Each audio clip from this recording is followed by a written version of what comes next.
தளபதி மேல இப்ப 5 கேஸ் போட்டிருக்காங்க. என்னன்னா பாத்தீங்கன்னா, கொளத்தூர்ல நேத்து மீட்டிங் நடந்துச்சு தெரியுங்களா? அப்போ வந்து 5 ஸ்பீக்கர் தான் அலோவ்டு. நீங்க 30 ஸ்பீக்கர் வச்சிருக்கீங்க அப்படின்னு இருக்காங்க. அதே மாதிரி 300 பேர் தான் கூடுவாங்கன்னு சொல்லி கூட்டம் அதிகமா வந்துருச்சு. அதுக்குன்னு இல்ல நான் கேட்கிறேன், தளபதி வந்தா அந்த இடத்துல கூட்டம் கூடும்னு தெரியும். ஏங்க இவ்ளோ கூட்டம் கூடிருச்சுன்னா என்ன பண்ணுவாங்க? இப்ப மைக்ல பேசுனது என்னங்க தப்பு?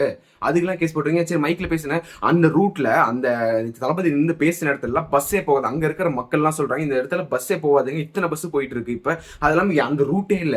அந்த பஸ் எல்லாம் வரிசையா விட்டுட்டு இருக்காங்க. அது எவ்வளவு பஸ் நிக்குது பாருங்களேன். வரிசையா பஸ் விட்டுட்டு இருக்காங்க. அப்புறம் குப்பை வண்டி அது இதுன்னு நிறைய இப்ப உள்ள விட்டுட்டு இருக்காங்க. அது இல்லாம இந்த பிரஸ்காரங்க அதுக்கு மேல பாத்தீங்கன்னா ஒருத்தங்க யாரோ கீழே விழுந்துட்டாங்க. அவங்க தூக்கம் கூட இல்ல. அவங்கள போய் க்ளோஸ் அப்ல போய் இது எடுக்கிறது வீடியோ எடுக்கிறதுக்கு இந்த பிரஸ்காரங்க இப்ப கட்சிக்காரங்க எல்லாம் எந்த பிரச்சனையும் பண்ணது. இந்த பிரஸ்காரங்க தான் ரொம்ப மோசமா போயிட்டு இருக்கானுங்க. அதே மாதிரி பாத்தீங்கன்னா அந்த இடத்துல ரொம்ப கூட்டம். அவர் இங்கே பேசிட்டு திரும்பிடலாம்னு சொல்லிட்டு தான் அவரும் பேச ட்ரை பண்றாரு. அவரால் பேச கூட முடியல. மைக்கும் சரியா கேட்க மாட்டேங்குது. அப்புறம் பாத்தீங்கன்னா அவருக்குமே பாத்தீங்கன்னா பயங்கர கூட்டம் வந்துருச்சு. என்ன பண்றதுன்னு தெரியாம சொல்லிட்டு அந்த வேட்பாளர் பேர் வேற ஒரு தப்பா சொல்லிட்டாரு. அதுக்கு உடனே எல்லாருமே கொந்தளிக்கிறாங்க.